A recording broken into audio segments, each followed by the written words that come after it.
सभी स्वजनों को प्रणाम एवं शुभ प्रभात। भाइयों, आज मैं बहुत छोटा सा वीडियो बनाना चाहता हूँ, लेकिन बहुत महत्वपूर्ण बात बताना चाहता हूँ।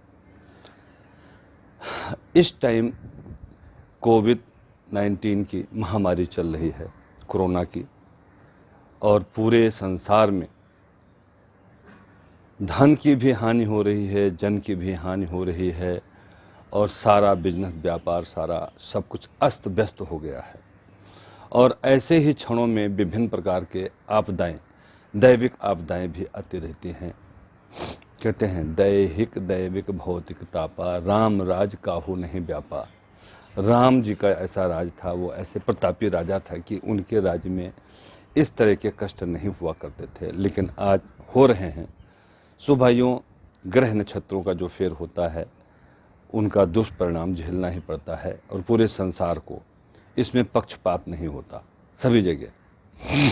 लेकिन जो बुद्धिमत्ता से काम लेते हैं वो बच जाते हैं। जैसे जब आप बाहर होते हैं और ढेर सारी आंधी तूफान आना होता है, आपको आभास हो जाता है, तो क्या करते हैं, आप कहीं छुप जाते हैं, सही सुरक्षित स्थान पर पहुंच जाते हैं। ऐसे जब एकाएक बारिश होने लगती है, तब भी आप अंदर कहीं छुप जाते हैं या छतरी ले लेते हैं, ज़्यादा धूप हो तो मतलब अपना बचाव करते हैं। ऐसे ही जिन्होंने बुद्धिमत्ता का परिचय दिया है, दूरदृष्टि से काम लिया है, तो वहाँ वो काफ़ी क्षति से बच चुके हैं।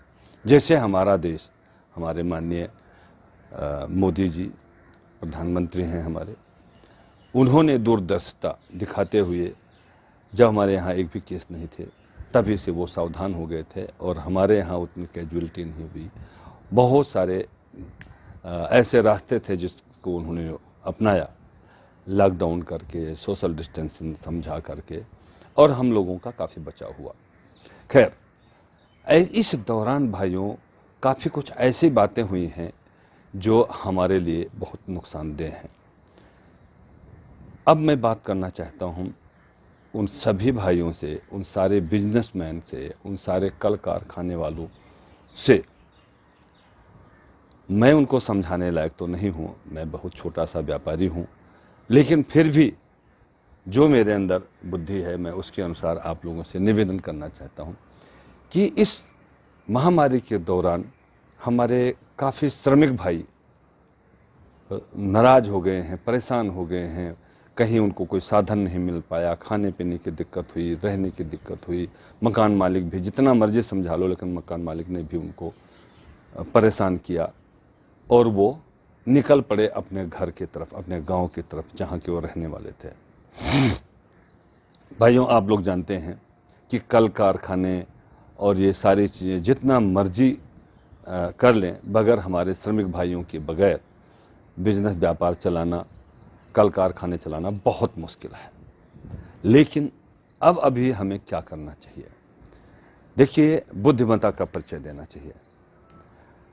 हम उन सभी भाइयों से ये निवेदन करते हैं कि जिनके फैक्ट्री के श्रमिक और उनके कर्मचारी घर चले गए हैं, कोई बात नहीं है। जब दुख होता है तो थोड़ा सा सहलाना भी बनता है, उनको सांत्वना देनी भी बनती है।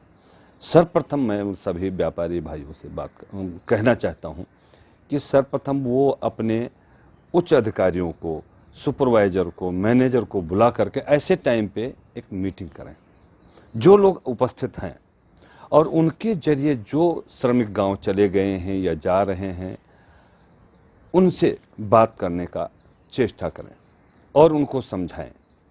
देखिए, कुछ हम लोगों की भी गलतियां हो सकती हैं कि हम समय पे उनको समझा नहीं पाए, और एकाएक वो इतना भयभीत हो गए कि ये बीमारी ऐसी है कि बड़े लोग तो बच जाएंगे, वो दवा दारू करा लेंगे, लेकिन हमारा कोई सहारा नहीं होगा, हमें सुरक्षित अपने गांव पहुंच जाएंगे तो हम ठीक हो जाएंगे और माँ बाप से मिलेंगे, परिवार से मिलेंगे। ऐसी धारणा बना करके वो पैदल ही निकल पड़े, कोई साधन नहीं लॉकडाउन के दौरान। खैर, जो हो गया भाई, उसमें किसी का दोष नहीं है। सर्वप्रथम उनको आप ये समझाइए कि भाइयों, इसमें किसी कल कारखाने वाले का, किसी दुकानदार का दोष नहीं है। ये महामारी है, ये भौतिक आपदा है। दैवीय आपदा है, तो ऐसी आपदा में हमारी गलती तो नहीं है, लेकिन फिर भी हम ज्येष्ठ होने के नाते, बड़े होने के नाते हमें उनको समझाना चाहिए कि ठीक है, पहले तो उनसे बात करनी चाहिए कि क्या आप लोग यहाँ से निकल के आप घर अपने सुरक्षित पहुँच चुके हैं, तो आप 10-5 दिन आराम कर लीजिए, अपने परिवार से मिल लीजिए और फिर वापस अपने काम पे लौट आइए। और जो बड़े लोग हैं जिनके पास धन ऐश्वर्य की कमी नहीं है, वो लोग कुछ उनकी मदद भी करना चाहें तो ज़रूर करें। लेकिन मैं श्रमिक भाइयों से भी निवेदन करना चाहता हूं कि आप भी ये समझें कि जहां आप काम कर रहे थे वो कल कारखाने भी बहुत कर्ज के नीचे दबे होंगे। बहुत सारे लोग ऐसे भी हैं जो किराए पे दुकान या फैक्ट्री लेकर चलाते हैं, बिजली का बिल भी भरते हैं, ईएसआई प्रोविडेंट भी भरते हैं और किस्तें भी भरते हैं, गाड़ियों की किस्तें हैं। बहुत सारे ऐसे कर्ज भी होते हैं, बहुत सारे ऐसे होते हैं जो अब बिजनेस को बड़ा करने के लिए या आगे बढ़ाने के लिए धन नहीं होता तो सरकार मुहैया कराती है, बट वो देना पड़ता है। ऐसी सारी बातें उनको समझाएं कि इस वजह से ये विपदा सब पे आई है, किसी पे ज़्यादा किसी पे कम। आपके ऊपर आपको तनख्वाह नहीं मिल पा रही है, आप बाहर नहीं निकलने पा रहे हैं, इस तरह से विपदा आप पे है कि आप अपना घर नहीं चला पा रहे हैं। लेकिन उस फैक्ट्री वाले को देखिए जिसने हजारों लाखों करोड़ रुपया, कई करोड़ रुपया लोन ले रखा है और उसके ऊपर क्या बीतती है। रात दिन उसको नींद नहीं आती है कि मैं अब क्या करूँगा, कैसे फैक्ट्री चला पाऊँगा। तो भाइयों, आप लोग भी इस पे ध्यान दें और पुनः जो लोग गांव पहुंच चुके हैं पुनः वापस अपने काम पर आइए और अपने काम को संभालिए। ये आपका घर है, रूठना नहीं है। और अगर कुछ लोग रूठ गए हैं किसी बात को लेके, तो मैं एक दोहा सुनाना चाहता हूँ कि रूठे सुजन मनाइए जो रूठे 100 बार, और रहे मन फिर पिरोइए जो टूटे मुक्ताहार। मुक्ताहार मतलब मोती का हार होता है। मोती बहुत बहुमूल्य होता है। वो 100 बार अगर धागा टूट जाता है, बिखर जाता है, तो फिर भी उसको हम पिरो करके फिर से माला तैयार कर लेते हैं। ऐसे अगर कोई हमारे से रूठ जाते हैं तो उन्हें हमें मनाने का काम करना चाहिए। और एक और दोहा है कि क्षमा बड़न को चाहिए, छोटन को उत्पात, और कारहीम हरि को घटो जो भृगु मारी लात।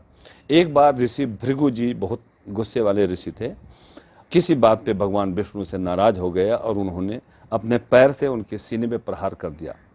भगवान विष्णु वज्र जैसा शरीर था, उन्होंने ऋषि का पैर पकड़ के और सहलाने लगे, मुनिवर आपके पैर में तो आपको चोट तो नहीं लगी हमारी वजह से। और वो ऋषि जी बहुत शर्मिंदा हुए और भगवान से हाथ जोड़ के प्रार्थना करने लगे कि नहीं प्रभु, हमारे से भूल हुई है। खैर, इसी तरह से छोटे बड़े जो भी होते हैं उनके रूठने का भी हक होता है और हमारा मनाने का भी। और सुजन, जो अच्छे जन हैं उनको मनाने का काम कीजिए। जो दुर्जन हैं, जो दुष्ट हैं, उनको तो ऐसे मौके पे लोग जो है निष्कासित भी कर देते हैं। जो उत्पात मचाते रहते हैं, जो लोगों का कान भरते रहते हैं, उदंडता करते रहते हैं, उनसे तो मैं नहीं कहूँगा। लेकिन जो सुजन हैं, जो अपने जन हैं, जो अच्छे लोग हैं, अच्छी सोच के, जिनकी वजह से आपके कल कारखाने चल रहे थे, उनको जरूर मनाइए भाइयों। और आप सभी से एक निवेदन और करना चाहता हूँ भाइयों, इस समाज में हमारे कई तरह के लोग रहते हैं। आप जीवन जी रहे हैं तो आपके परिवार में माँ बाप भी हैं, दादा दादी भी होंगे, बुआ फूफा भी होंगे, और नाती पोते और बच्चे भी होंगे, मियाँ बीबी होंगे। सभी में कभी न कभी किसी बात को लेकर तकरार जरूर होती है। कभी वो तकरार बड़ा रूप ले लेते हैं और कभी छोटा रूप लेते हैं। लेकिन जो सुजन हैं, जो अच्छे जन हैं, उनको आप मनाने का प्रयास करें। और जो ज़्यादा हठी हैं और गलती भी करें और उसके बावजूद भी आप सॉफ्ट नेचर होकर के मनाना चाहें, तो उनको थोड़े दिन छोड़ दीजिए, क्योंकि वो ज़रूरी भी है। क्योंकि जब तक उनका गुस्सा शांत नहीं होगा तब तक आप मना लेंगे तो जैसे कच्चा हुआ खाना खाना शुरू कर दें और आपको अच्छा नहीं लगेगा, तो पकने दें थोड़ा सा। खैर, ये लंबा नहीं चलने देना है। मैं एक और उदाहरण देना चाहता हूँ भाइयों। हम अपने जीवन में कुछ ऐसे मित्र को रूठा देते हैं, रूठ जाते हैं हमारे छोटे छोटे कार्यों से। जैसे कई बार आपका मित्र तो दुख सुख में साथ देता वही मित्र होता है, और जो दुख में नहीं साथ देता, सुख में साथ देता, वो मित्र नहीं, वो स्वार्थी होता है। खैर, अभी हमें यहाँ ये देखना है कि जो हमारा मित्र है, जिसको आप अपना मित्र मानते हैं, वो कई बार आपके, जैसे मान लिया कोई शुभ कार्य घर में कर रहे हैं और मांगलिक कार्य कर रहे हैं और आयोजन किया, और कई बार आप भूल जाते हैं, अपने खास खास मित्रों को बुलाना भूल जाते हैं, तो वो उससे वो रूठ जाते हैं, कहते हैं अरे इसने हमको बुलाया नहीं। ऐसे कई बार दुख में भी आप नहीं बुलाते हैं, बहुत बड़ा आपको कष्ट हुआ और आप भूल गए कि हमने अपने दोस्त को बुलाना चाहिए, नहीं बुलाए, तब भी वो रूठेगा, क्योंकि वो अच्छे हैं, वो आपको दिल से प्यार करते हैं। ऐसे लोगों से आप एक बार माफ़ी ज़रूर मांग लें। और भाइयों, मैंने अपने जीवन में तो इतने बड़े बड़े झगड़े को निपटा लिया है। मेरे पिताजी के जरिए एक हमारे गांव में हमारे पड़ोसी से झगड़ा हुआ था, और हम उनके घर जा कर के बहुत बड़े केस को सुलझा लिया था माफ़ी मांग करके, और वो मान भी गए थे। ऐसे 2-3 ऐसे बड़े बड़े उदाहरण हैं जो हमने गांव में अपने आज की तारीख में दोस्तों, मेरा कोई दुश्मन नहीं है। मैं बिजनेस व्यापार करता हूं, बिजनेस व्यापार में रोज दुश्मनी और झगड़े और ईर्षा होती रहती है, लेकिन अहम और बहम जब तक आप नहीं छोड़ पाएंगे, आपका जीवन सुख में नहीं रहेगा। पैसे से आप सुखी नहीं हो सकते हैं कि बहुत ढेर सारा पैसा कमा लिया तो आप सुखी हो जाएंगे।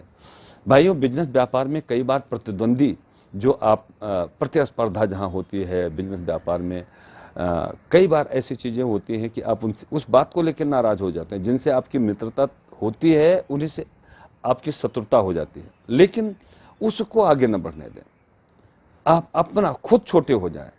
क्षमा बड़न को चाहिए, कहा गया ना कि आप छोटे बन जाइए, आप ही उनको सॉरी बोल दें, आप ही उनके आगे आ जाएं कि नहीं यार, तुम तो हमारे दोस्त हो, हमारे से गलती हुई, हम आपको बुला नहीं पाए या भूल गए, या कोई भी, या कोई छोटी मोटी ज़रूरत थी, आप बीमार थे और मैं नहीं आ पाया, मुझे नहीं पता चल पाया, या पता चल पाया तो मैं बहुत ऐसे कार्य में उलझ गया था कि मैं भूल गया या मैं नहीं आ पाया।